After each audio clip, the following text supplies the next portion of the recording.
তাদেরকে আপনারা কিভাবে জবাব দেবেন, আজ সেই সিদ্ধান্ত নেবার সময় এসেছে।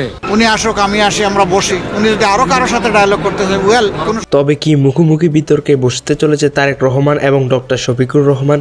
জামাতে আমিরের পোস্টের পর চড়ছে সম্ভাবনা পার্দ। তিনি সরাসরি বিএনপির চেয়ারম্যান তারেক রহমানকে একটি প্রকাশ্য উন্মুক্ত বিতর্কের আহ্বান জানিয়েছেন। শুক্রবারের রাতে নিজের ভেরিফাই ফেসবুক পেজে দেওয়া এক সুদীর্ঘ পোস্টে তিনি এই আমন্ত্রণ জানান। তার এই পোস্টটি মুহূর্তের মধ্যে সামাজিক যোগাযোগের মাধ্যমে ভাইরাল হয়ে যায় এবং রাজনৈতিক বিশ্লেষকদের মধ্যে ব্যাপক কৌতূহলের সৃষ্টি করে। ডক্টর শফিকুর রহমান তার পোস্টের শুরুতেই তারেক রহমানের অত্যন্ত বিনয়ের সঙ্গে প্রিয় এবং মানবীয় বলে সম্বোধন করেন। তিনি তার পোস্টে উল্লেখ করেন, একটি দেশের সরকারের বৈধতা কেবলমাত্র একটি অবাধ, সুষ্ঠু ও নিরপেক্ষ নির্বাচনের মাধ্যমেই সম্ভব। জনগণের আস্থা ও সচ্ছলতা ছাড়া কোনো ফলাফলই টেকসই হয় না। তিনি আরও মনে করিয়ে দেন, জুলাই বিপ্লবের পর বাংলাদেশের রাজনীতিতে একটি বিরাট পরিবর্তন এসেছে। এখনকার তরুণ প্রজন্ম চায় একটি সভ্য এবং সংঘাতহীন রাজনীতি। তিনি তারেক রহমানকে একটি পাবলিক প্ল্যাটফর্মে সরাসরি আলোচনা বসার অনুরোধ জানান।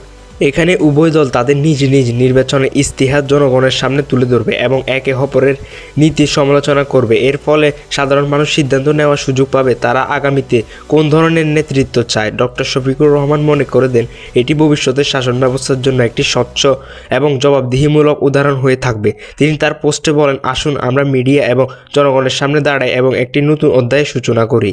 তবে জামাতে আমিরের এই উষ্ণ আমন্ত্রণে বিএনপির পক্ষ থেকে এখনও পর্যন্ত কোনো ইতিবাচক সাড়া পাওয়া যায়নি। বিএনপির চেয়ারম্যান তারেক রহমান, উপদেষ্টা এবং দলের নির্বাচন মুখপাত্র মাহাদ আমিন এই বিষয়ে মুখ খুলেছেন। তিনি মনে করেন, নির্বাচন প্রচারণা একদম শেষ সময়ে এসে এই ধরনের প্রস্তাব দেওয়া আসলে স্ন্যাপ সামাজিক যোগাযোগ মাধ্যমে ভাইরাল হওয়া একটি কৌশল মাত্র।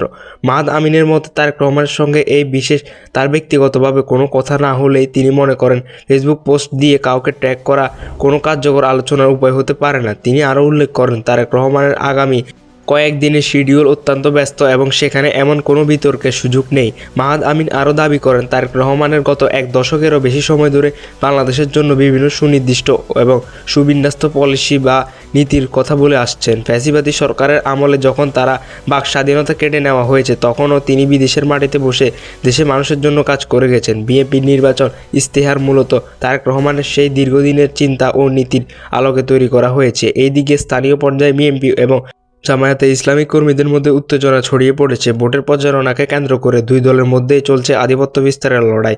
একদিকে বিএনপি চাইছে এককভাবে ক্ষমতায় ফিরতে, অন্যদিকে জামাত ইসলাম চাচ্ছে কিং মেকারের ভূমিকা পালন করতে। এই দুই দলের মধ্যকার দূরত্ব এখন প্রকাশ্যে দিবালোকের মতো স্পষ্ট। বিশ্লেষকরা মনে করছেন, জুলাই বিপ্লব পরবর্তী বাংলাদেশের রাজনৈতিক সংস্কৃতিতে একটি বড় ধরনের গিফট বা পরিবর্তনের সম্ভাবনা তৈরি হয়েছে। বিশেষ উন্নত গণতান্ত্রিক দেশগুলোতে এই ধরনের প্রেসিডেন্সিয়াল ডিবেট বা শীর্ষ নেতাদের বিতর্ক অত্যন্ত সাধারণ একটি বিষয়। কিন্তু বাংলাদেশের প্রেক্ষাপটে, যেখানে রাজনীতি সবসময় ছিল সংঘাতময়, সেখানে এমন প্রস্তাব যেন আশার আলো দেখায়।